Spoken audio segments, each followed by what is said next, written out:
आज की इस वीडियो में एसएससी जीडी कांस्टेबल एग्जाम को साथियों पूरी तरीके से यहाँ पर फिनिश करने वाले हैं। यानी कि पूरे सिलेबस के जो सभी साथियों टॉपिक हैं उन सभी टॉपिक को आज कंप्लीट करेंगे आज की इस वीडियो के माध्यम से। तो सबसे पहले साथियों हिंदी को खत्म करेंगे, उसके बाद पूरी सामान्य ज्ञान प्लस करंट अफेयर को, और उसके बाद साथियों रीजनिंग और मैथ के टॉप लेवल के क्वेश्चन देखेंगे।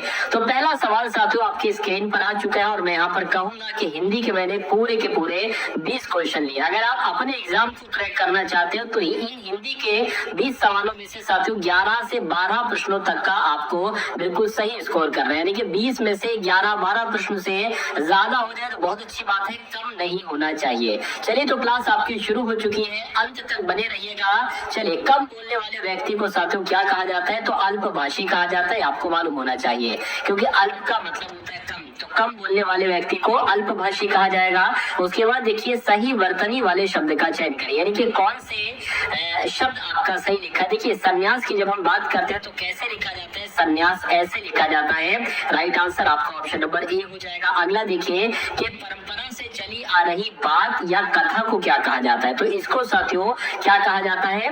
पारंपरिक कहा जाता है। जो परंपरा से चली आ रही बात है ना, उसको पारंपरिक ही तो कहा जाएगा। आंसर आपका जाएगा ऑप्शन नंबर डी के साथ। देखिए सन्यासी की अगर बात करें ना, तो सन्यासी आपका कभी कभी ऐसे भी लिखा जाता है, लेकिन कभी कभी ज्यादातर जो लिखा जाता है वो साथियों ऐसे लिखा जाता है, ये आपको मालूम होना चाहिए। अगला देखिए आपकी स्क्रीन पर है, कह रहे कि मोहर लगा दो। मोहर लगाने का मतलब क्या होता है बता दीजिए। तो मैं कहूंगा साथियों मोहर लगाने का मतलब क्या होता है? पुष्टि करना। क्या पुष्टि करना? अगर आपका आंसर यहाँ पर ऑप्शन नंबर सी के साथ था तो बिल्कुल करेक्ट। अगला देखिए, माँ रसोई घर से बच्चों के लिए खाना को पका रही है। अब दिक्कत यानी कि अशुद्ध अंश आपसे पूछा जा रहा है कहाँ पर है? तो मैं कहूंगा साथियों ऐसे थोड़ी ना लिखा जाता है, खाने को पका रही है, गलत है ये। तो साथियों क्या होना चाहिए? माँ रसोई घर में बच्चों के लिए खाना पका रही है, तो ये होना चाहिए। यानी कि दिक्कत कहाँ पर है? अशुद्ध अंश कौन सा है? ये वाला हो जाएगा। इसके सही जवाब जिनका ऑप्शन नंबर सी था, तो मैं कहूंगा आंसर आपका बिल्कुल करेक्ट था भाई, बहुत बढ़िया, वेरी गुड क्लास। अगला सवाल देखिए, कह रहे दिए गए वाक्यांश में रेखांकित शब्द होगा, ठीक है ना, अंश को प्रतिस्थापित करने के लिए सबसे उपयुक्त विकल्प का चयन करिए। कह रहे कि मैं और मेरे मित्र को हॉकी खेलने का शौक है। तो यहाँ पर आपको बताने कि ये रेखांकित आपका हो जाएगा, मैं की जगह पर क्या आएगा? देखिए मैं और मेरे मित्रों को हॉकी खेलने का शौक है, नहीं आना चाहिए था। यहाँ पर साथियों मैं की जगह पर मुझे अगर आ जाता तो भी सही हो जाता, ठीक है। मैं और मेरे मित्रों को, या मुझे आना चाहिए था, मैं की जगह पर क्या आना चाहिए था? मुझे आना चाहिए था। देखिए मुझे और मेरे मित्रों को हॉकी खेलने का शौक है, ये सही वाक्य होगा। अगला सवाल देखिए, कह रहे कि नीचे दिए गए, इसमें तो आपको खाली जगह भरना है। यानी कि चाट पर मक्खियां चहचहा रही है, तो मक्खियां चहचहाती हैं या सनसनाती हैं या फड़फड़ाती या भिनभिनाती है? तो मैं कहूंगा चाट पर मक्खियां भिनभिनाती हैं, इसलिए खाली जगह में जो शब्द आएगा वो ऑप्शन नंबर डी। आपके लिए क्वेश्चंस लिए गए, तो आप बहुत अच्छे तरीके से इन सभी चीजों को देखिएगा। कह रहे कि यह मानसिक दास्तां सदा काल से चली आ रही है। चलिए तो अब आपसे कुल मिला के यहाँ पर पूछा ये जा रहा है कि आपको बताने की यहाँ पर साथियों दिक्कत कहाँ पर है। फटाफट साथियों देखिए और मुझे बता दीजिए। देखिए साथियों अगर आपने अभी तक इस वीडियो को लाइक नहीं किया तो साथियों वीडियो को लाइक कर दीजिए, और अगर आप साथियों वीडियो चैनल पर नए हैं तो चैनल को मैं कहूंगा अपने सिलेक्शन के लिए साथियों सब्सक्राइब कर लीजिए। तब तक के लिए सिलेक्शन ले लीजिए, यानी कि तब तक के लिए चैनल को सब्सक्राइब कर लीजिए जब तक आपका सिलेक्शन नहीं हो जाता। जिस दिन आपका सिलेक्शन हो जाए एसएससी जीडी में अनसब्सक्राइब कर देना साथियों, कोई दिक्कत नहीं। देखिए यह मानसिक दास्तां सदा काल से चली आ रही है, नहीं होना चाहिए, यहाँ पर प्राचीन काल होना चाहिए। क्या यहाँ पर साथियों प्राचीन काल होना चाहिए? तो मैं कहूंगा दिक्कत कहाँ पर है? दिक्कत आपका सदा काल में होना चाहिए, ठीक है। सदा काल की जगह पर प्राचीन काल आना चाहिए था। अगला देखिए चंचल का साथियों विलोम क्या होगा? फटाफट मुझे बताइए। तो मैं कहूंगा साथियों चंचल की अगर हम बात करते हैं तो चंचल का विलोम साथियों स्थिर होता है। क्या होता है? चंचल का विलोम स्थिर होता है। अगर स्तब्ध की बात करें तो स्तब्ध का अगर आपसे विलोम पूछा जाए तो अस्तब्ध होता है, यानी कि आ लगा देना है, बस साथियों काम हो जाएगा। और अचित की बात करें, अचित का विलोम साथियों क्या होता है? तो सचेत होता है, ये आपको मालूम होना चाहिए। चलिए अगला सवाल देखिए, आकाश में बादल छाए हुए हैं, यहाँ पर रेखांकित शब्द का पर्यायवाची नहीं है, बताइए। यानी कि बादल का पर्यायवाची इसमें से कौन सा नहीं है, ये आपको बताना है, बताइए। चलिए देखिए यहाँ पर अगर साथियों हम लोग बात करते हैं बादल की अगर बात करें तो बादल को साथियों मेघ कहा जाता है, बिल्कुल कहा जाता है। पयोधर कहते हैं, जलंधर कहते हैं, लेकिन वाग देवी नहीं कहते। अब नहीं कहते हैं तो यही आपका राइट आंसर है। कह रहे कि क्रोध करने वाली स्त्री को क्या कहा जाता है बताइए। तो क्रोध करने वाली स्त्री को साथियों भामिनी कहा जाता है। क्या कहा जाता है साथियों? भामिनी कहा जाता है, ये आपको मालूम होना चाहिए। उल्टा की अगर बात करते हैं साथियों, जो दुराचारी स्त्री होती है, अगर आपसे पूछे कि दुराचारी स्त्री के लिए एक शब्द क्या होगा तो आपको क्या बताना है साथियों? उल्टा बताना है, आपको मालूम होना चाहिए, ठीक है। और क्रोध करने वाली स्त्री को भामिनी कहा जाएगा, और मान करने वाली स्त्री जो भाई मान सम्मान देती है ना, उसको मानिनी कहा जाता है। अगला सवाल देखिए, निम्नलिखित में से कौन सा विलोम युग्म सही नहीं है?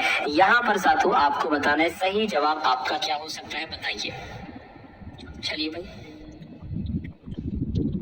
देखिए, अगर बात करते हैं साथियों उद्धात का विलोम क्या होता है? विनीत होता है। ये सवाल डायरेक्ट आपसे एग्जाम में पूछा जाता है कि उद्धात का विलोम क्या होता है। ऑप्शन में विनीत होगा तो विनीत लगा देना। अगर आपसे ऊपरी का विलोम पूछ ले तो आधा आपको बताना, ये भी बिल्कुल सही विलोम युग्म है। ऋजु का विलोम साथियों वक्र होता है, ये भी बिल्कुल सही विलोम हो जाएगा। लेकिन संशय का विलोम जो होता है ना, वो असंशय होता है। क्या होता है साथियों? संशय का विलोम असंशय होता है। तो मैं कहूंगा ये थोड़ा सा गलत बन गया, एक सेकेंड। देखिए, संशय का विलोम क्या हो जाएगा साथियों? आ, छोटा आ लग जाएगा, बाकी सब कुछ वही रहेगा। तो मैं कहूंगा ये विलोम युग्म गलत है। गलत है तो यही आपका राइट आंसर है। अगला सवाल देखिए, कहा जा रहा है साथियों के मंत्री जी हमारे मुख्य अतिथि थे, बताइए। यहाँ पर कहाँ पर त्रुटि आपको लग रही है? देखिए, अतिथि ऐसे थोड़ी ना लिखा जाता है। अतिथि थी साथियों ऐसे लिखा जाता है, ता में छोटी की मात्रा, था में छोटी की मात्रा। तो त्रुटि कहाँ पर है? मैं कहूंगा ऑप्शन नंबर बी वाले में है। अगला सवाल साथियों देखिए और बताइए इसका सही जवाब आपका क्या हो सकता है। कह रहे कि गुलाब का फूल आनंद की वस्तु होती है। तो वाक्य का वो भाग याद कीजिए जिसमें कोई त्रुटि है, त्रुटि नहीं है तो कोई त्रुटि नहीं है, ऐसे करके ऑप्शन आपको चुनना है। देखिए, गुलाब का फूल आनंद की वस्तु होती है, नहीं होता है, होता है होना चाहिए, ठीक है, होता है। क्योंकि गुलाब कैसा है? गुलाब एक पुल्लिंग शब्द है, तो होती थोड़ी ना आएगा, होता आएगा। तो मैं कहूंगा दिक्कत कहाँ पर है साथियों? दिक्कत यहाँ पर है, होती नहीं होना चाहिए, होता है होना चाहिए। गुलाब का फूल आनंद की वस्तु होता है। उसके बाद देखिए कह रहे साथियों, जो स्त्री पति के लिए मर मिटे उसके लिए एक शब्द क्या होगा, यहाँ पर आपको बताना है। चलिए, उल्टा मैं आपको बता चुका हूँ, दुराचारणी स्त्री को कहते हैं उल्टा। लेकिन पतिव्रता की अगर बात करें, एक ऐसी स्त्री होती है साथियों जो स्त्री पति के लिए मर मिटे, पतिव्रता कहा जाता है। मैं परीक्षा में पास होने का प्रयत्न करूंगा, मतलब खाली जगह में आपको बताने कौन सा शब्द आएगा, ठीक है। या अभ्यास करूंगा, अभ्यास नहीं होना चाहिए, साहस नहीं होना चाहिए, व्यवहार नहीं होना चाहिए। मैं कहूंगा प्रयत्न यहाँ पर बिल्कुल सही आ जाएगा।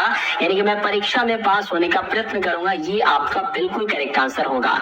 अगला सवाल देखिए आपके स्क्रीन पर है, करके पृथ्वी का वह भाग जिसके तीन ओर पानी है। तो पृथ्वी का वो भाग जिसके तीन ओर पानी होता है उसको क्या कहा जाता है साथियों? उसको प्रायद्वीप कहा जाता है। क्या कहा जाता है? उसको प्रायद्वीप कहा जाता है। उसके बाद देखिए विनायक का पर्यायवाची बता दीजिए, सवाल बहुत आपसे एग्जाम में पूछा जाता है। तो मैं कहूंगा विनायक किसका पर्यायवाची है? गणेश का पर्यायवाची। कल को आपसे ऐसे भी पूछा जा सकता है कि गणेश का पर्यायवाची क्या होगा, तो विनायक आपको बताना है। उसके अलावा गा से गणेश हो जाएगा और गा से गजानन हो जाएंगे, यानी कि गणेश का पर्यायवाची गजानन होता है, ठीक है ना। गजवदन भी होता है, मैं कहूंगा बिल्कुल गजवदन भी कहते हैं साथियों। उसके अलावा अगर बात करें गौरी नंदन भी कहते हैं। क्या कहते हैं साथियों? गौरी नंदन भी कहते हैं, ये भी आपको यहाँ पर मालूम होना चाहिए। और विनायक भी कहते हैं गणेश को। उसके बाद देखिए विनाश का साथियों विलोम क्या होगा बताइए। तो विनाश की अगर बात करते हैं साथियों, विनाश का विलोम तो निर्माण हो जाएगा। क्या हो जाएगा साथियों? निर्माण हो जाएगा। और अभिशाप की अगर बात करें तो अभिशाप का विलोम क्या होता है? वरदान होता है। शमशान की जब हम बात करते हैं कि शमशान का साथियों विलोम क्या होगा, तो मैं कहूंगा शमशान का विलोम क्या हो जाएगा? जन्म स्थान हो जाएगा। और आपको मालूम होना चाहिए व्यास का, ठीक है, समास का अगर आपसे विलोम पूछा जाए तो आपको व्यास बताने। तो इतने पर्यायवाची इतने विलोम शब्द भी आपको मालूम होना चाहिए। अगला सवाल आपकी स्क्रीन पर कह रहे हमें देश का सम्मान करना चाहिए, हमें हमारे देश का सम्मान करना चाहिए, हमें अपने देश का सम्मान करना चाहिए, हमें आपके देश का सम्मान करना चाहिए, अपने। तो मैं कहूंगा यहाँ पर जो शब्द आएगा वो अपने आएगा। क्या हमें अपने देश का सम्मान करना चाहिए? ये आपका बिल्कुल करेक्ट आंसर हो जाता है भाई, बहुत बढ़िया, वेरी गुड क्लास। अब अगला क्वेश्चन देखिए साथियों, अब आपके यहाँ पर जीके जीएस के और करंट अफेयर के साथियों क्वेश्चन शुरू हो चुके हैं। तो मैं कहूंगा कि सभी के सभी क्वेश्चन साथियों आपके एग्जाम के लिए बहुत इंपॉर्टेंट है, इनको बहुत अच्छे तरीके से आप लोग देखिएगा और अपने एग्जाम को क्रैक करिएगा। देखिए यानी कि भारत में हरित क्रांति को सफलतापूर्वक निष्पादित करने का श्रेय किसको दिया जाता है? तो मैं कहूंगा साथियों किसको दिया जाता है, आपको मालूम होना चाहिए, एम एस स्वामीनाथन को दिया जाता है। किसको साथियों? एम एस स्वामी, एक सेकेंड, ठीक है ना, एम एस स्वामीनाथन को दिया जाता है, ये आपको यहाँ पर मालूम होना चाहिए। चलिए अगला देखिए, अगला देखिए साथियों, कह रहे निम्नलिखित में से किस प्रकार की भूमि पर सीढ़ीदार खेती की जाती है, बताइए। तो जो पहाड़ी, ठीक है, पहाड़ी भूमि होती है ना, इस पर सीढ़ीदार ही तो खेती की जाएगी। सही जवाब जिनका ऑप्शन नंबर डी है बिल्कुल करेक्ट है। अगला देखिए, निम्नलिखित में से किसके बारे में माना गया है कि वो 1857 ईस्वी में ब्रिटिश के विरुद्ध षड्यंत्रकारी सन्यासियों और फकीरों का नेता था। तो ये किसके बारे में साथियों कहा गया था? मैं कहूंगा ये बहादुर शाह द्वितीय के बारे में कहा गया था। राइट आंसर आपका ऑप्शन नंबर बी हो जाता है। उसके बाद देखिए, 1857 के विद्रोह को अंग्रेजों ने आखिरकार कब दबाया? तो 1857 के विद्रोह को 1859 में दबाया गया था। कब दबाया गया था? 1859 में दबाया गया था। निम्नलिखित में से कौन सी ऑफ पॉपीज नामक पुस्तक के साथियों लेखक है?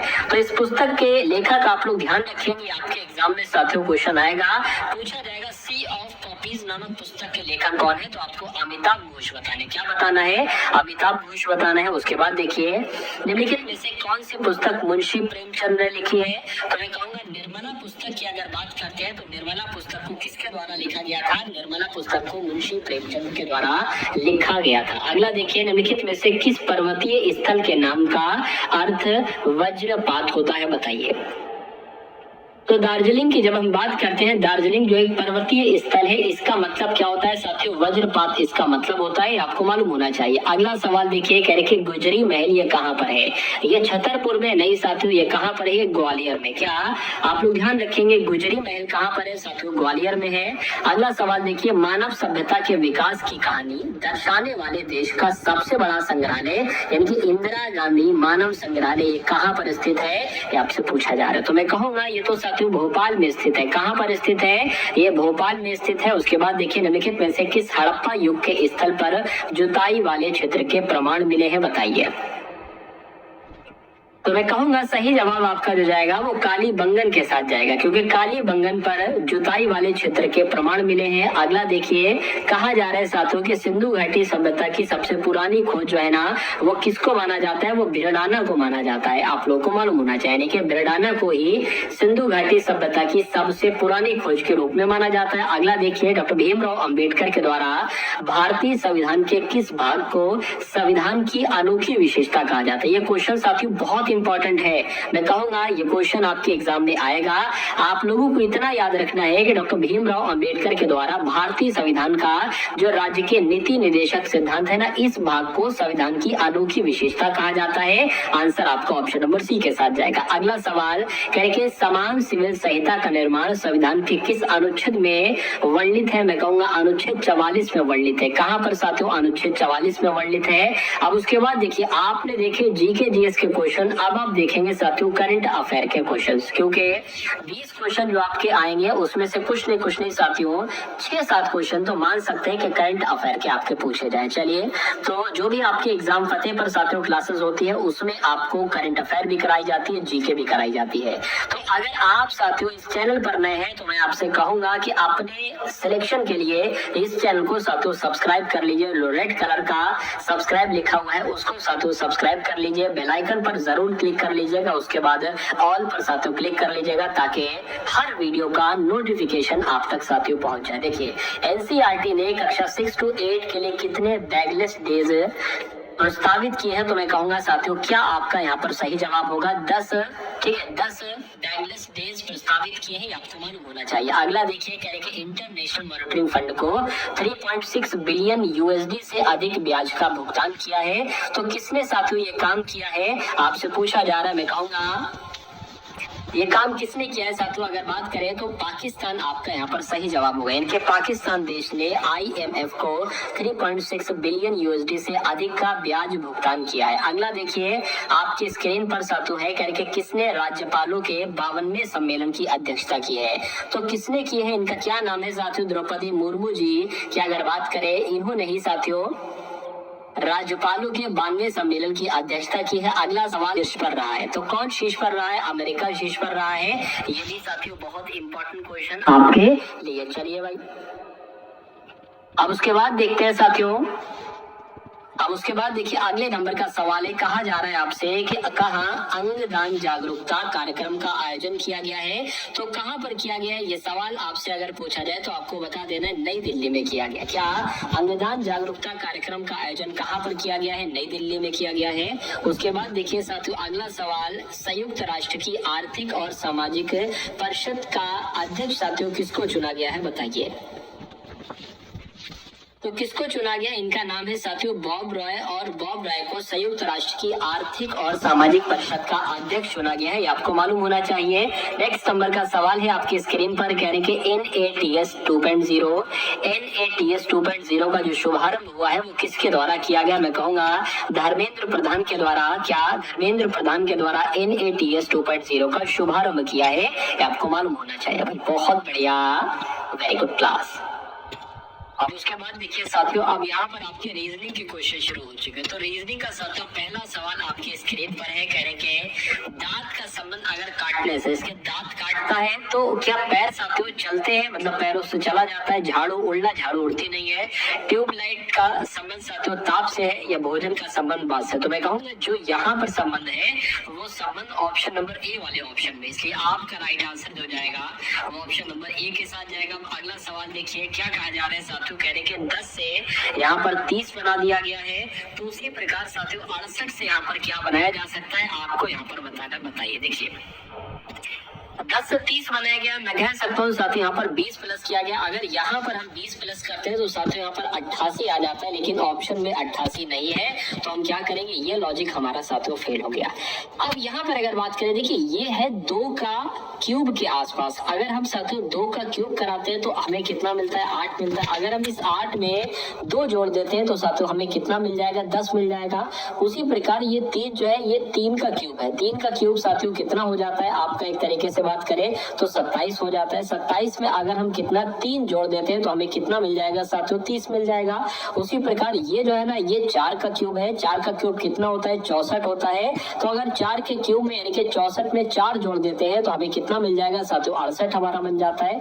तो 2 3 4, तो अब यहाँ पर क्या आ जाएगा? 5 आ जाएगा। तो 5 का क्यूब कितना हो जाएगा? 125, और इसमें साथियों हम 5 जोड़ेंगे तो मैं कहूंगा यहाँ पर कितना आ जाएगा? 130 आ जाएगा। तो जैसे 10 से 30 बनाए वैसे 68 से 130 बनेगा, और 130 कौन से ऑप्शन में है? ऑप्शन नंबर डी वाले में। तो जिनका आंसर यहाँ पर ऑप्शन नंबर डी है, मैं कहूंगा आंसर आपका बिल्कुल करेक्ट हो जाता भाई। बहुत बढ़िया, वेरी गुड क्लास। चलिए साथियों उसके बाद देखिए नेक्स्ट नंबर का सवाल है आपकी स्क्रीन पर। इस सवाल को देखिए और फटाफट यहाँ पर आप लोग मुझे बता देंगे कि आपका सही जवाब साथियों किस ऑप्शन के साथ जाएगा। कहा जा रहा है कि सेल्सियस का जो संबंध तापमान से है वही संबंध आपको बताना है साथियों किस ऑप्शन में है। चलिए तो यहाँ पर अगर बात करें साथियों, किलोमीटर दूरी, बैंक नोट कार्यालय, लीटर यानी पानी, बल विद्युत प्रवाह, तो मैं कहूंगा आंसर आपका जो जाएगा वो ऑप्शन नंबर ए के साथ जाएगा, क्योंकि सेल्सियस तापमान की इकाई है। उसी प्रकार किलोमीटर जो है ना ये दूरी की इकाई है। तो जिनका आंसर ऑप्शन नंबर ए के साथ था, मैं कहूंगा आंसर आपका बिल्कुल करेक्ट था। अगला सवाल आपकी स्क्रीन पर है, इसको थोड़ा सा मैं बड़ा कर देता हूँ। इस सवाल में साथियों है कुछ नहीं, सिर्फ इतनी सी बात आपसे पूछी जा रही है कि देखिए कि यहाँ पर ये जो है ना ये यहाँ पर साथियों यहाँ पर आपको बताने कैसा बनेगा। मैं कहूंगा साथियों एक करके ऐसी पत्ती आपके सामने आ जाएगी और उसके अंदर ये लकीर आ जाएगी। ये ऐसी पत्ती साथियों क्या ऑप्शन नंबर ए में बनी है? मैं कहूंगा नहीं। क्या यहाँ पर बनी है? यहाँ भी ऐसी पत्ती साथियों नहीं बनी है, और यहाँ पर भी नहीं बनी है। यहाँ पर भी तो नहीं बनी है। दिक्कत क्या है? अच्छा एक सेकंड, मुझसे था साथियों कुछ मिस्टेक हो गई। ठीक है, मुझसे मिस्टेक साथियों क्या हो गई मैं आपको बता देता हूँ। ये पंक्ति जो बनी ये ऐसे करके बनी है, मैंने जल्दबाजी में न जाने क्या लिख दिया था। तो ऐसे साथियों यहाँ पर तो बनी नहीं है, ये नहीं बनी है ना, तो ये ऑप्शन नहीं आपका हो सकता। हाँ यहाँ पर ऐसे बनी हुई है ये वाली पंक्ति, ठीक है, लेकिन यहाँ पर भी नहीं बनी हुई और यहाँ पर भी नहीं बनी है। मैं कहूंगा कि आंसर अगर आपका है ऑप्शन नंबर बी के साथ तो बिल्कुल करेक्ट है। अगला देखिए 4 शब्द दिए गए जिनमें से 3 किसी तरह से समान है जबकि एक भिन्न है, तो उस एक भिन्न वाले को आपको बताने। देखिए भगवत गीता की अगर बात करें तो ये हिंदू धर्म की पुस्तक है। बाइबल की अगर बात करते हैं तो ये ईसाई धर्म की पुस्तक है। और कुरान पाक की अगर सब बात करें तो मुस्लिम धर्म के एक पवित्र पुस्तक है। लेकिन यहूदी किसी धर्म की पुस्तक नहीं है, अब नहीं है, तो यही आपका बिल्कुल करेक्ट आंसर हो जाता है। अब उसके बाद देखिए ये भी साथियों वैसा ही सवाल है, थोड़ा सा आपको ब्लर टाइप का दिख रहा होगा, लेकिन मैं आपको यहाँ पर समझा देता हूँ। देखिए ये है आपका दर्पण, और कह रहे जब ये पूरी आकृति, यहाँ पर क्या लिखा हुआ है 2a लिखा हुआ है, ये 7 लिखा हुआ है, ये z लिखा हुआ है, ये 2 और ये साथियों a लिखा हुआ है, ऐसे करके a बना हुआ है, ठीक है ना।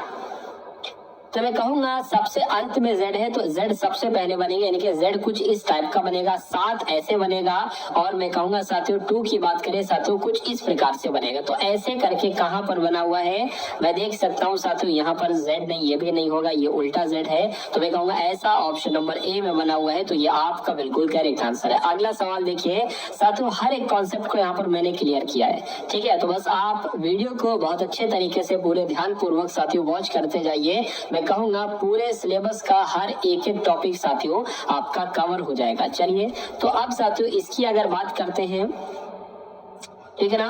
अगर साथियों इसकी बात करते हैं कि यहाँ पर आपका क्या लॉजिक लगा हुआ है, देखिए अगर हम यहाँ पर जो लेटर्स हम यहाँ पर हैं वही लेटर साथियों मुझे यहाँ पर नजर आ रहे हैं, तो कभी भी अगर आपको ऐसा लगे कि जो लेटर यहाँ पर है वही लेटर यहाँ पर है तो उसको लिख लो एक बार अच्छे तरीके से, ठीक है ना।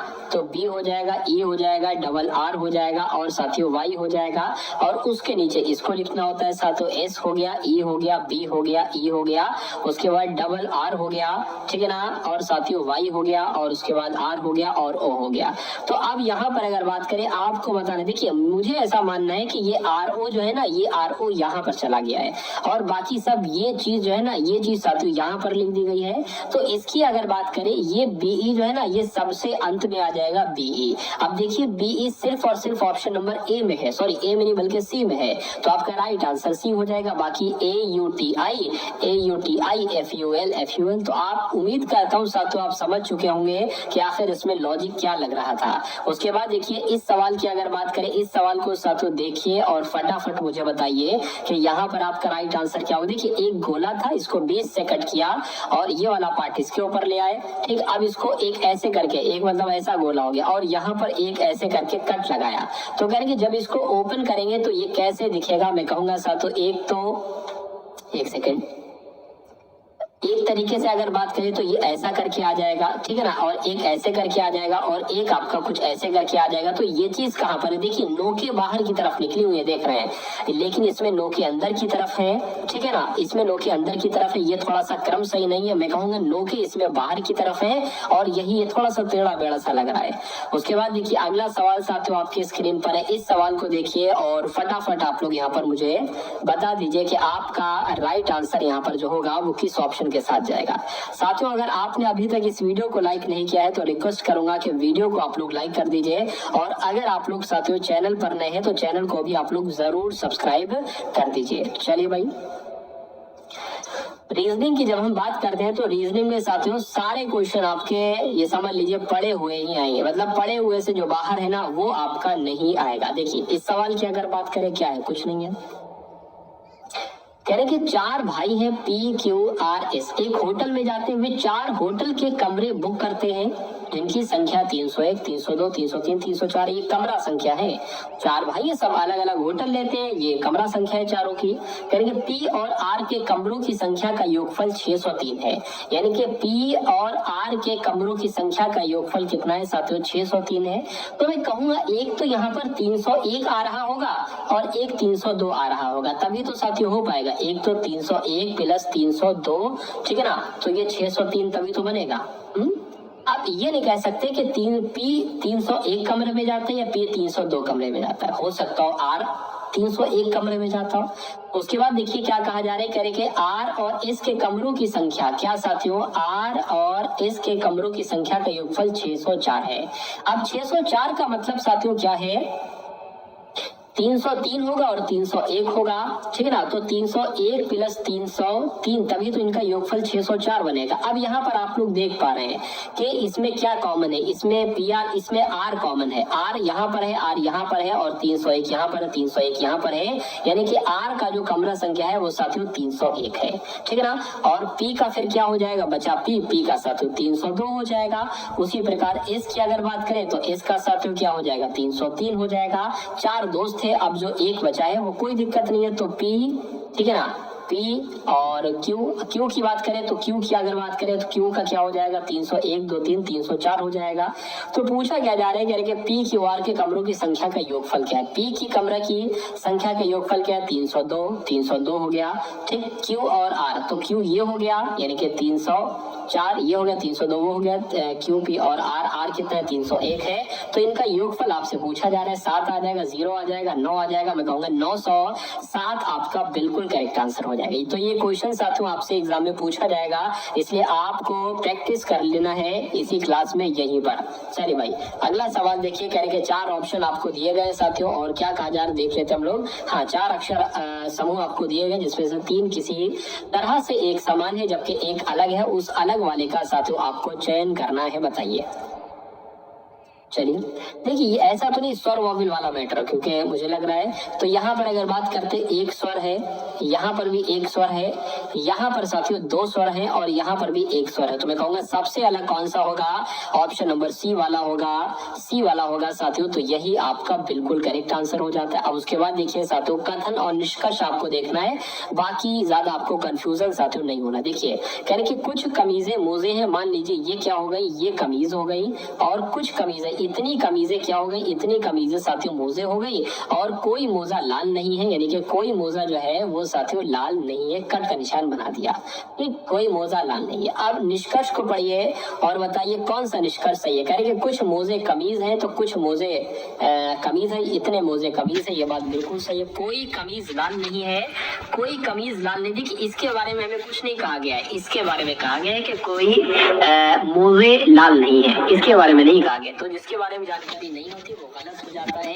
यानी कि केवल निष्कर्ष एक अनुसरण करता है, ऐसा कहाँ पर लिखा हुआ है, ऐसा आपका ऑप्शन नंबर बी में लिखा हुआ है। तो मैं कहूंगा कि आपका राइट आंसर जो जाएगा वो ऑप्शन नंबर किसके साथ जाएगा, बी के साथ जाएगा। अगला सवाल देखिए, अगला सवाल साथियों आपकी स्क्रीन पर है, देखिए सवाल को। कह रहे कि पीटी को 8-10 लिखा जाता है, NLR को क्या लिखा जाएगा, मुझे बताइए। देखिए पी की बात करें, पी होता है साथियों 16 पर और टी होता है साथियों 20 पर, ठीक है ना। इतनी बात क्लियर। ऐसा तो नहीं साथियों 16 का आधा 8 होता है, 20 का आधा 10 होता है, तो मैं कहूंगा ये हो जाएगा। N 14 पर होता है, 14 का आधा 7 होगा। L 12 पर होता है, L का आधा 6 होगा। R 18 पर होता है, 18 का आधा 9 होगा। तो 7 6 9 कहाँ पर लिखा हुआ है, 7 6 9 आपका ऑप्शन नंबर डी में लिखा हुआ है। तो ये आपका बिल्कुल करेक्ट आंसर है। अगला सवाल, रिक्त स्थान में आने वाले उस सही विकल्प का चयन कीजिए जो श्रृंखला को पूरा करेगा। अब यहाँ पर अगर बात करें साथियों, शुरुआत आपकी ये 0.3 से हो रही है, यानी कि 0.3 है और उसके बाद 0.8 आ गया और उसके बाद 2.3 आ गया और उसके बाद 4.8 आ गया। तो आपसे पूछा जा रहा है कि अगला नंबर यहाँ पर साथियों क्या होगा, ये आपको यहाँ पर बताना है। देखिए अगर हम यहाँ पर बात करें कि 0.3 से 0.8 हुआ है, तो यहाँ पर साफ साफ साथियों कितना बड़ा है, 0.5 बढ़ाया गया है। 0.8 से 2.3 हुआ है, तो मैं कहूंगा साथियों लगभग 1.5 बढ़ाया गया, यहाँ पर 1.5 बढ़ाया गया है। 2.3 से 4.8 हुआ है, तो लगभग साथियों कितना बढ़ाया गया है, 2.5 बढ़ाया गया। तो मैं कहूंगा यहाँ पर कितना बढ़ाया जाएगा, 4.8 में। देखिए 5 मतलब आधा, 1.5, 2.5, तो लगभग अगर हम बात करें साथियों क्या आ जाना चाहिए, अगर 3.5 यहाँ पर आ जाएगा, यानी कि 4.8 और 3.8 देखिए जरा कितना होता है, तो मैं कहूंगा 8.3 होता है। कि यहाँ पर 8.3 आएगा। अगर 8.3 ऑप्शन में है तो मैं कहूंगा 8.3 ही आएगा और बिल्कुल साथियों ऑप्शन में है, ऑप्शन नंबर डी वाले में है। अगला सवाल देखिए आपकी स्क्रीन पर, कहने के साथियों 4 विकल्प दिए गए हैं जिनमें से 3 किसी तरह से समान है जबकि एक अलग है। तो एक अलग वाले का आपको साथियों बताना है क्या हो सकता है, बताइए। चलिए ऐसा इनका योगफल एक बार करा के देखते हैं साथियों। 6 8 8 16 हो जाएगा, ठीक है ना। 16 और 3 19 हो जाएगा, ये आपका 25 हो जाएगा। इसकी अगर बात करते हैं साथियों, ये 8 हो गया, ये 8 हो गया, 16 और 6 कितना हो जाएगा साथियों, 16 17 18 19 20 21 22, यानी कि ये 22 आपका हो गया, ठीक है। इसकी बात करें तो ये 3 3 6 6 8 कितना हो जाएगा, 14 हो जाएगा। इसकी अगर साथियों बात करें तो ये 8 4 12 12 15 15 16 17 हो जाएगा। मैं कहूंगा ये एक तरीके से अगर बात करें 25 22 14, ये देखिए इसमें से एक ये जो निकल रही है ना, ये अभाज्य संख्या है। क्या ये ऑप्शन नंबर डी वाली अभाज्य संख्या है, बाकी सारी जो है ना, बाकी सारी साथियों भाज्य संख्या है। तो मैं कहूंगा सबसे अलग सबसे विषम क्या होगा, ऑप्शन नंबर डी वाला ऑप्शन हो जाएगा। उसके बाद देखिए साथियों नेक्स्ट नंबर का सवाल है आपकी स्क्रीन पर। अब इस सवाल को देखिए और फटाफट आप लोग यहाँ पर बताइए कि राइट आंसर आपका क्या है। मैं आपको समझा देता हूँ क्या कहा जा रहा है। कहने के साथियों ये जो